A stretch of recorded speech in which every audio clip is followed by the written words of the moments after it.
I saw everything. Everything. My hand clenches this damned piece of paper so tightly I can feel its edges cutting into my palm. It's late, or maybe it's early. I can't be sure anymore.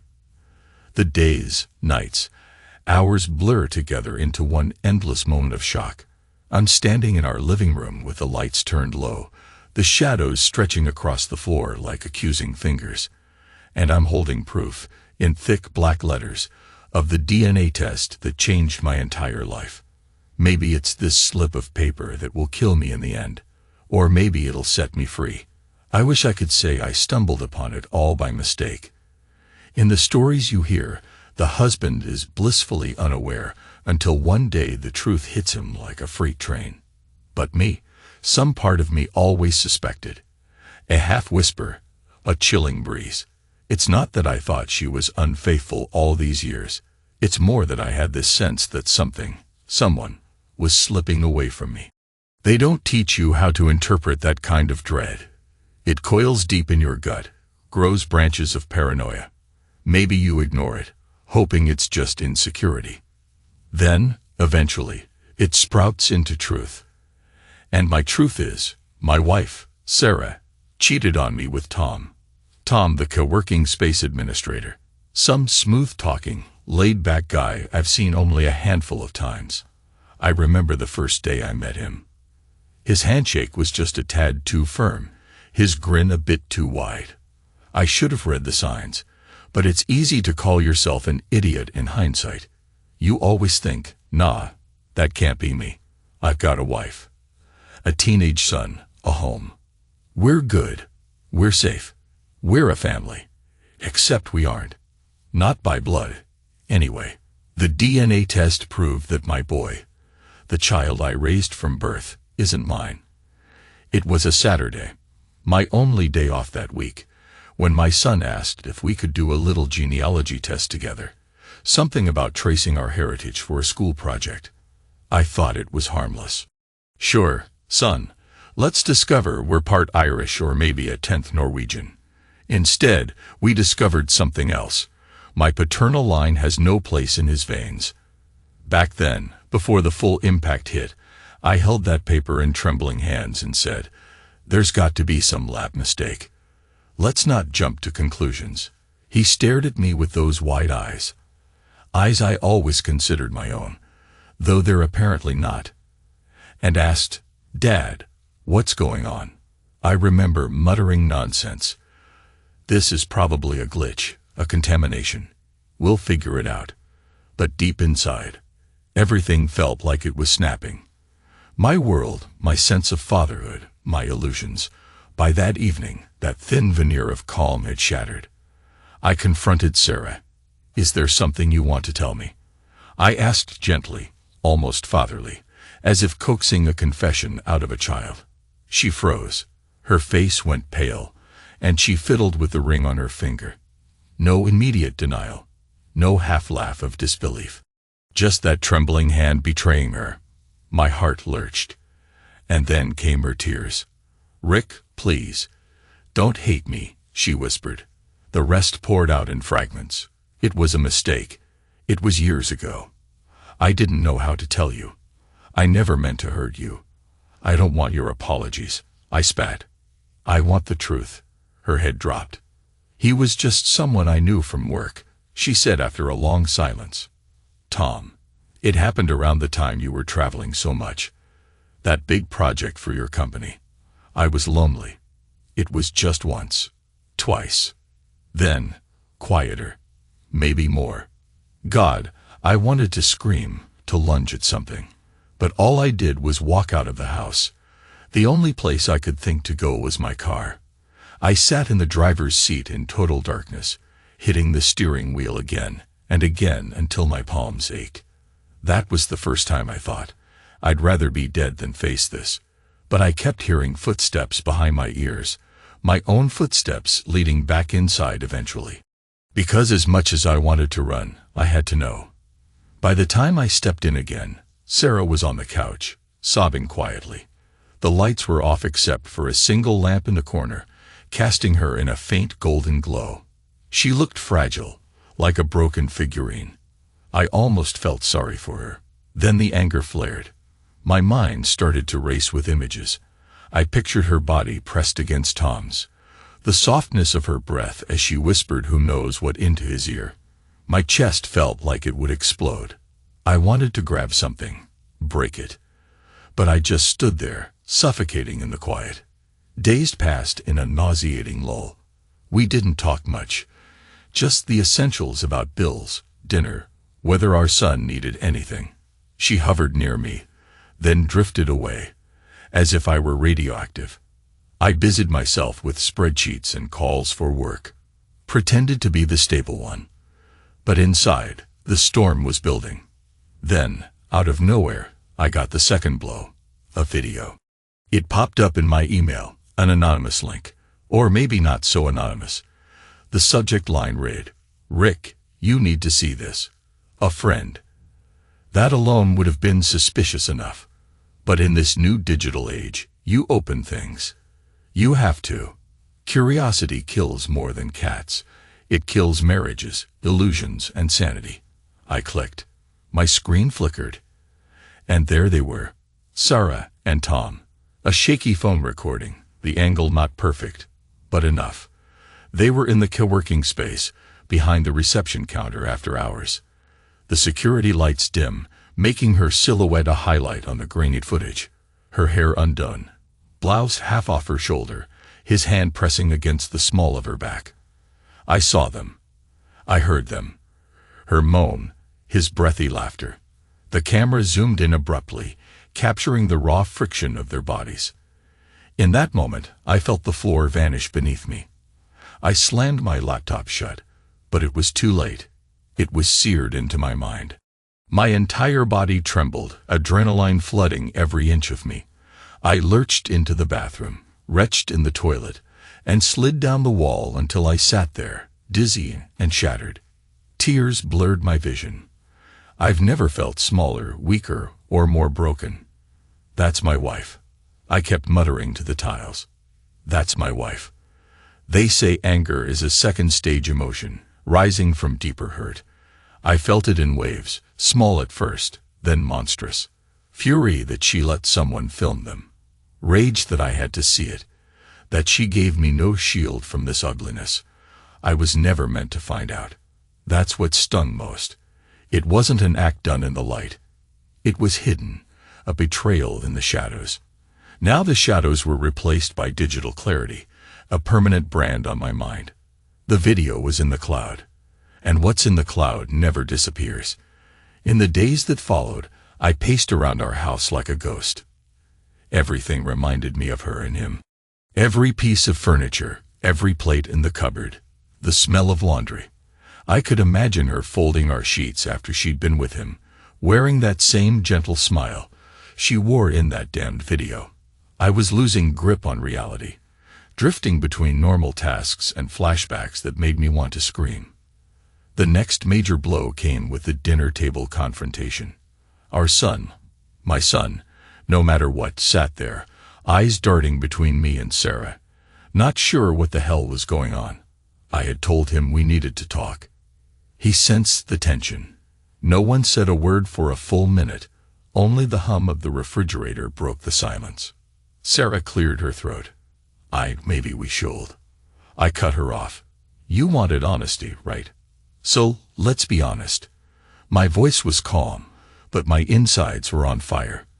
I reached for the small phone stand on the table and pressed record. I wanted a record of this moment, maybe to remind myself it was real, maybe to force her to face the camera and her guilt. My hand shook slightly as I set the phone upright. She swallowed. Rick, don't. This is for me, I said, turning my attention to our boy. I forced myself to look him in the eyes. Son, do you trust me? He nodded, confused. Yes, of course. I inhaled, then spoke softly, but with a sharp undercurrent. Then remember this.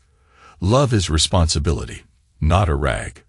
You don't throw it away when it gets inconvenient. You hold on, you take care of it, and you face the consequences when you fail. Sarah's cheeks flushed, tears threatening to spill. She opened her mouth, but no words came out. My son's voice quivered. "Dad, what's going on? Why is everyone so upset?" He swallowed, glancing from Sarah to me. "Is this about the DNA test? There has to be a mistake." "There's no mistake," I said, my voice hollow. "But it doesn't change how I feel about you.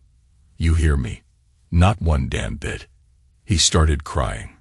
Sarah tried to reach out to him, but he pulled away. The camera kept rolling. I wanted her shame on record, on the very device that once captured her secret. She lowered her head, unable to speak. The guilt radiated off her in waves, but I didn't care. My heartbreak demanded some kind of justice, however small. Eventually, the tension became suffocating. I clicked off the recording. "We'll talk more later," I told our son quietly. Then I walked out, leaving Sarah hunched over the table, tears staining her blouse. The boy followed me, calling, "Dad, wait." But I locked myself in the bedroom. I wanted isolation, the darkness, the chance to breathe or suffocate without an audience. I didn't sleep that night. Instead, I lay there, rewatching the video, torturing myself, I guess. I listened to her gasps, saw the way she arched against him, like she needed him. I realized something devastating. She'd never looked at me like that, never with that unrestrained hunger. The pain was so sharp, I felt physically ill. My mind spiraled. I thought about confronting Tom, about beating him senseless, but the image of their closeness told me I could punch him 100 times and still not erase the memory of her wanting him. Then came Saturday, the day it all came to a head. I was supposed to meet business partners in a downtown cafe to finalize a deal. Ironically, it was that very habit of always working that Sarah used to justify her fling. "You were never around," she once said, as if that excused her betrayal. Maybe I was an absent husband. Maybe I took her for granted. But never in my life did I open the door to such a vile break of trust. I got in the car, but instead of heading to the cafe, my hands turned the wheel almost on autopilot. I drove straight to the co-working space. This place, ironically, was quiet on Saturdays. The tinted glass doors were locked, but I knew Tom might be inside. Sarah had told me weeks ago, during normal conversation, that he often caught up on administrative work on weekends. Outside, a dull winter sky pressed down on me. A swirl of wind carried bits of trash across the parking lot. I stepped up to the door, tried it. Locked. I saw movement inside, a shadow. I banged on the glass. My mind was half lost in a red haze. If he was there, he was going to open up, or I'd break something to get in. He appeared from behind a partition, wearing casual jeans and a t-shirt, a ring of keys in hand. His face, a puzzle of confusion and alarm, peered at me through the door. Slowly, he unlocked it. "Rick, everything okay?" "Sarah's not." I shoved him back before he could finish the sentence. The door slammed shut behind me. I heard it latch, the echo filling the empty foyer. My chest heaved. Tom raised both hands in a conciliatory gesture. "Hey, man, calm down. What's going on?" That voice, so mild, so casual. My fist flew at him. He stumbled, caught off guard, and nearly fell into a desk. I grabbed his collar and yanked him upright. "You had no right," I hissed.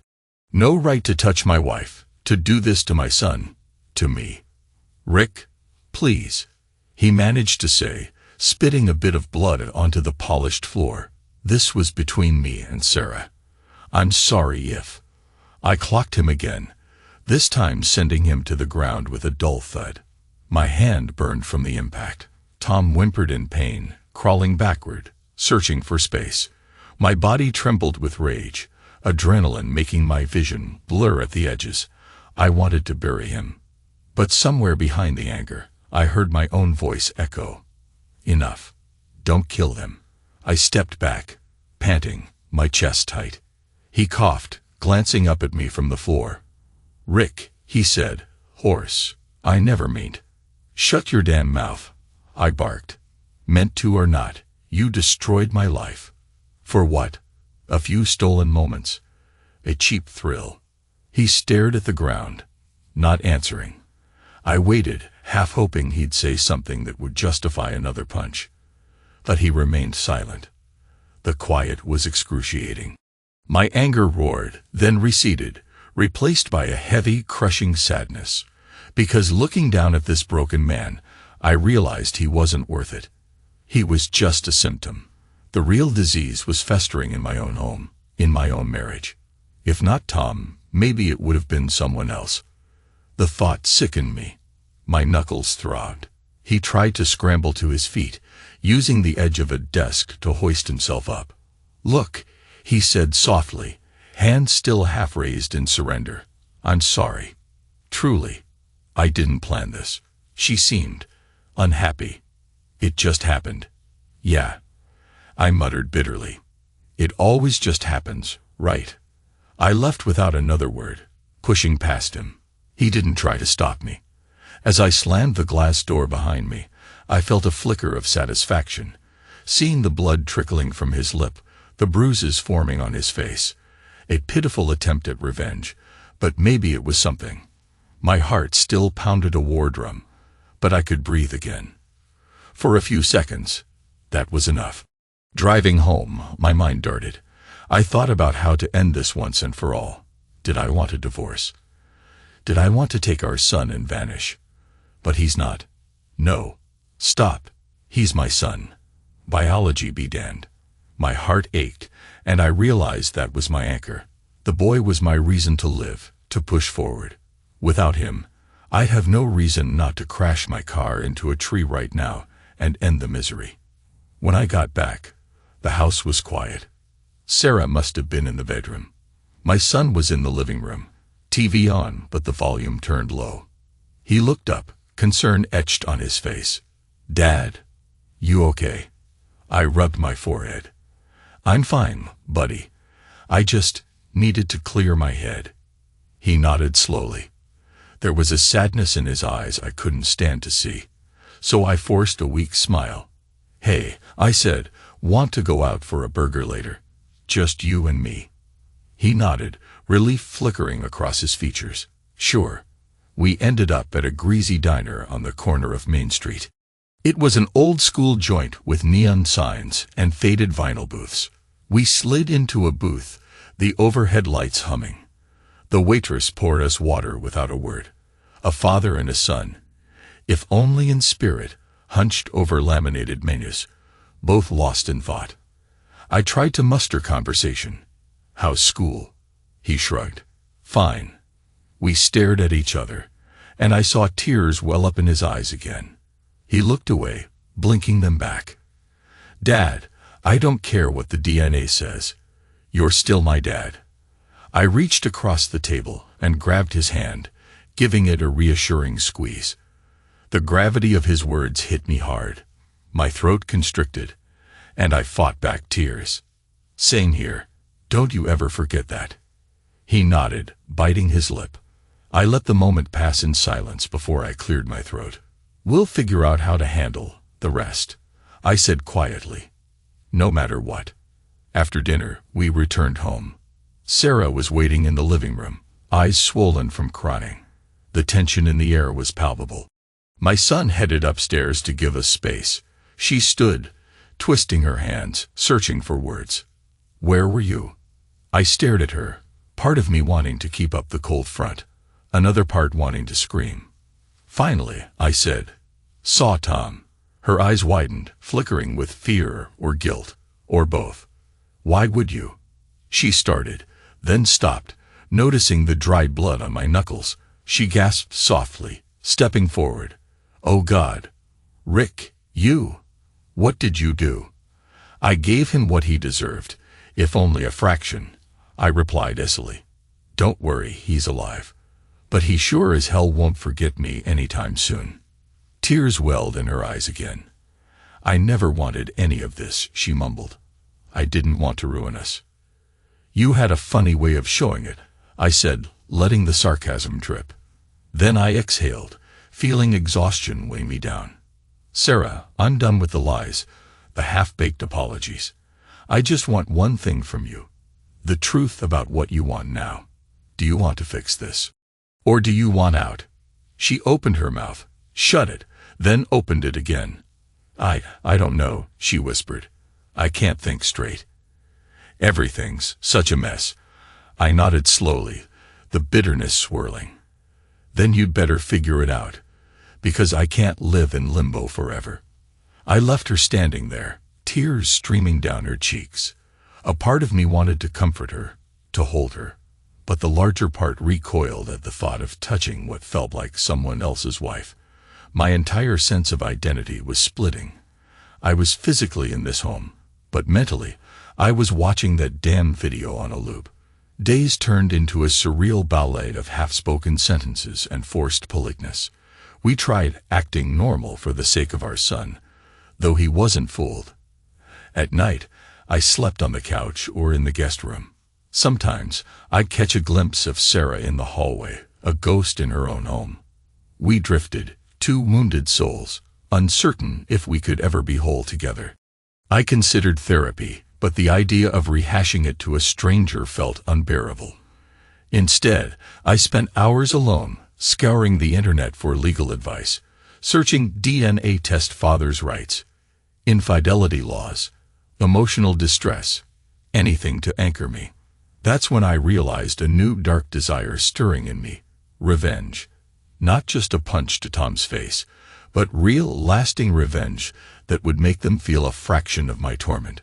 My imagination soared, humiliating her, exposing them to friends and family, letting everyone see that video. But each scenario ended with me feeling empty.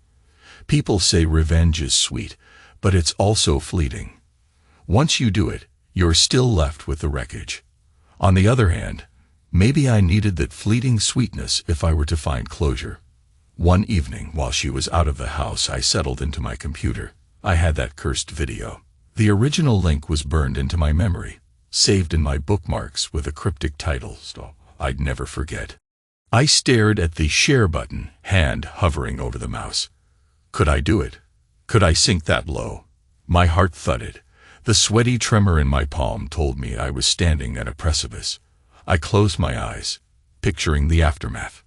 People at her workplace seeing it, neighbors whispering behind closed doors. My boy hearing rumors, facing the humiliation of having a mother caught on camera. Did I want to drag him into that? No. I couldn't do that to him. Slowly, I moved the cursor away and closed the browser. My revenge fantasies slithered back into the darkness, unfulfilled. I was still the father, still the man I used to be. Some lines I couldn't cross, at least not without losing the last shred of myself. Then the next day, the blow came from Sarah. She approached me in the kitchen, her eyes resolute, posture stiff. "We need to talk," she said quietly. "Go on," I replied, arms folded. She swallowed. I contacted Tom. My jaw tightened. And she looked at the floor. I asked him to leave us alone. I told him I couldn't see him anymore. He said he's not going to press charges about the assault.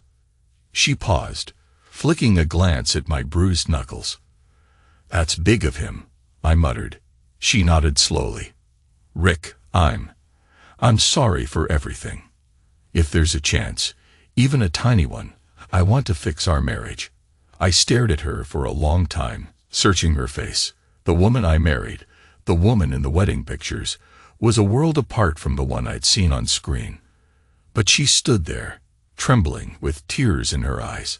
Something inside me cracked, the anger mixing with love, hate, regret, longing, an emotional storm so intense I could barely see straight. Finally, I spoke. "I don't know who I am anymore. I don't know if I'm the forgiving husband or the one who wants to watch you and your lover burn. I'm lost." She nodded, tears rolling down her cheeks. "So am I." We ended up in a hushed conversation that lasted hours. She told me she felt I'd drifted away over the years, burying myself in work, shutting her out emotionally. She claimed she never intended to keep the child's paternity a secret forever, but the longer she waited, the harder it got. Then the fling with Tom reignited that old guilt and fear. It's always complicated, never as black and white as we think. But part of me still saw it as a simple betrayal. She chose someone else. When we were done talking, we had no real resolution, just an unspoken agreement to try some form of counseling. We owed it to our son to make an effort, right? The next few weeks were a swirl of tension, therapy appointments, and forced civility. Our counselor, a soft-spoken older woman with thick glasses, trying to guide us through the labyrinth of blame and hurt. She asked questions, told us to reflect on each other's feelings. I gave mechanical answers, my voice devoid of energy, as if I were describing that distant memory. Sarah tried. I'll give her that. She apologized repeatedly, answered my questions, even the graphic ones, without dodging. But every time she said, "I'm sorry, I wanted to lash out." Then why did you do it? She'd only repeat the same story. She was lonely, depressed, resentful of my absence. Tom was a spark in the darkness, and now she regretted it. The hardest blow came when she admitted she might have still had feelings for Tom, at least in some capacity, right up until I confronted him. "I never stopped loving you, Rick," she said softly, but part of me was drawn to him. That hammered my chest. The only comfort was that she claimed the attraction was superficial, overshadowed by regret. Like an addiction that once felt good but turned toxic. I didn't know if I believed her, but at least she didn't pretend it never happened. Meanwhile, my son was quiet, subdued. He must have overheard arguments or half-whispered confessions. We assured him repeatedly that he wasn't the cause of our breakdown. But a child, especially a teenager, internalizes everything. He apologized once, tears streaming, as if he were the guilty party just because he wanted that damn DNA test. I wrapped him in my arms, feeling like a fraud. He clung to me. "I wish I never took that stupid test," he sobbed.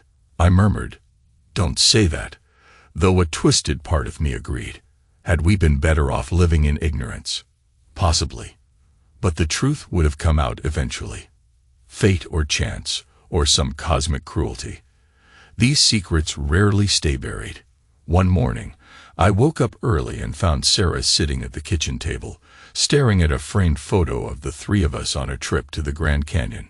My boy was smaller then, maybe 8 years old, perched on my shoulders, giggling. She looked up, her eyes puffy. "Remember that day?" she asked quietly. I nodded, the memory flashing. Sun, laughter, the awe of standing on the edge of that massive canyon. Back then, we were happy. "I remember," I said. "Could we ever get that feeling back?" she whispered. I exhaled. "I don't know. Maybe. But it won't be the same, Sarah. Too much has happened." She set the photo down, tears brimming. "I'll do anything," she said. "Just don't shut me out." I rubbed my temples, the beginnings of a headache throbbing. "I need time," I replied. "And you need to accept that no matter how hard we try, there's a crack in our foundation now." She nodded, swallowing the pain. In that moment, I felt a strange empathy for her. I realized she was broken too, in her own way. But the anger still pulsed beneath my ribs, reminding me not to forgive too easily. Eventually, I found a measure of revenge that didn't involve posting that video or tormenting her physically. It was simpler, subtler. One night, with her in the room, I played that recording from the dinner table, the one where she was speechless in front of our son. She begged me to turn it off. I refused, letting her see the expression on our boy's face, letting her hear my own voice trembling with bitterness. Watching her flinch and sob, I felt a grim satisfaction. She needed to feel the weight of what she did. And in her eyes, I saw it. A deep, harrowing regret that might follow her to her grave. I don't know if you'd call that petty, but it felt necessary at the time. No fists, no public humiliation, just forcing her to face the moment our son realized everything had changed. Weeks slipped by, then months. Therapy continued, awkward apologies were exchanged, Baby steps towards some form of normalcy. We tiptoed around each other, as if any small spark could ignite another explosion. The nightmares persisted for me. I'd wake up in a cold sweat, imagining Tom's hands on her. More than once, I stumbled out of bed to check if she was still there, half wishing she'd be gone in the night, half terrified to find an empty side of the bed. My psyche was in tatters. Yet, ironically, I was still alive, still functioning. With time, we found a shaky equilibrium. I managed to bury some of my anger, storing it in a locked box in my mind, opening it only in fleeting moments of anguish. Sarah, for her part, kept trying. She'd make dinner, ask me about my day, invite me on walks. In therapy, she accepted blame for her choices, never once pushing it on me again. There was a sincerity to her contrition. The biggest turning point came one afternoon when my son approached me. He looked resolute, older than his years. "Dad," he said, "I know everything's messed up, but I need you to know that I'm proud you're my father. No matter who donated the DNA. I see what kind of man you are." His words punched me right in the heart. I pulled him close. No words. That was the moment I knew. If I was to survive this, I needed to be the father he deserved. Even if my marriage was a shattered mirror, he was still here, and I loved him more than life itself. Slowly, gradually, I made decisions. I kept going to therapy. I let Sarah back into some parts of my life, though I refused to share the bedroom for a long time. We started talking more. Not the shallow pleasantries, but real, honest, sometimes brutal conversations. She told me about her darkest moments, the guilt that clawed at her. I told her about my fantasies of self-destruction, of just driving off a bridge. There were tears, confessions, and a fragile sense of hope that maybe, just maybe, we could salvage something. But at no point did I gloss over the betrayal. I needed her to understand that, for me, this scar was permanent. One night, we sat on the patio. The summer air was warm, the cicadas buzzing in the yard. We talked about our future. "Do we still have one?" I asked quietly, swirling ice in my glass. She gazed at me with tired eyes. "I want to believe we do. But it's your call, Rick." I took a long breath, the night sky stretching overhead. I can't just forget what happened, but I also can't pretend I don't still care about you, or that we don't have a life together. For now, let's see if we can rebuild. But it's not a promise. It's a test. She nodded, tears glistening. "Thank you," she whispered. In the days that followed, we tried to piece ourselves together.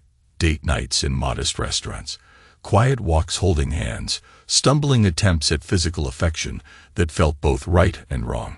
Sometimes I'd catch a scent of her perfume, and my mind would flash to her with him, and I'd recoil. Other times, I felt a long-buried love stir, reminding me of our early days. It was a roller coaster of desire, rage, longing, and heartbreak. I clung to the vow I made to my son to keep going, if only to see where we ended up.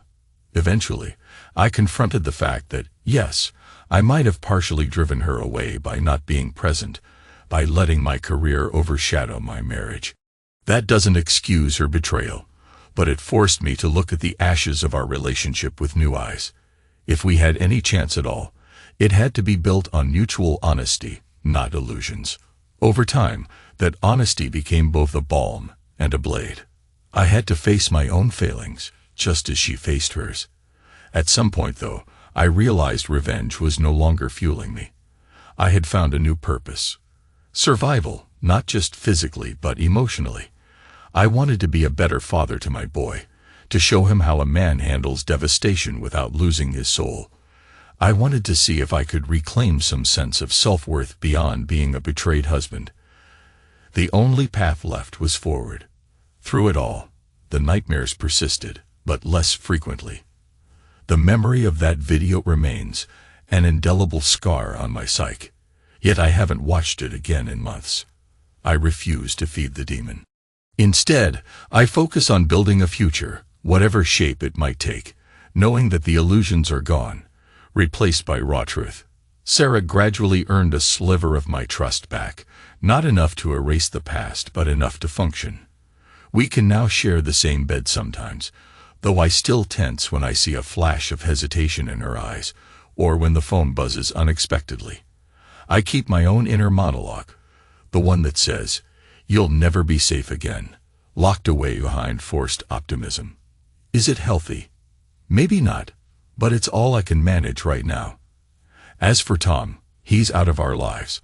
I heard he left the co-working space, possibly moving to a new job in the city. Good riddance. Part of me wonders if he still thinks about Sarah, if he regrets it. But it's no longer my concern. I punched him once, that's enough. I won't spend energy on him anymore. My real fight is here, within my home, within myself. The DNA test remains a testament to the fragility of everything. Legally, I'm still considered the father, but biologically, that bond is severed. Emotionally, though, it's stronger than any piece of paper. My son and I talk more openly now. He confides in me about school, about girls, about random teenage anxieties. We're forging a relationship built on choice rather than blood, and in some ways, that's more powerful. Late one night, I sat in the living room, the same spot where this nightmare truly began. Sarah was asleep upstairs. The house was quiet. I glanced at the DNA test result, a printout I'd tucked into an envelope. My final acceptance, or maybe my final goodbye to illusions. I gripped it until my knuckles went white, recalling the pain that tore through me when I first read it. Then, in a decisive move, I tore it in half, then quarters, then eighths. Confetti of betrayal fluttered into the trash bin. I can't erase the truth, but I can decide not to worship it. And so we come to the end, or maybe a new beginning. My life hasn't magically improved, but the edges of the wound are healing, slowly. I don't trust easily now. Some days, I feel an urge to check Sarah's phone, or scroll through her social media. It's not healthy, but it's real. I fight that urge, understanding it leads to more poison. She's given me access to everything, insisted she has nothing to hide. Is that enough? I'm not sure. What I do know is I'm still standing. I wake up each morning, look in the mirror, and see a man who was broken but not destroyed. Part of me died in that video. In that moment I realized my son wasn't mine by blood, in the times I considered driving my car off a bridge. But another part was born, a man who refuses to let heartbreak define him entirely. If there's a lesson in all this, it's that we don't really know ourselves until we're tested.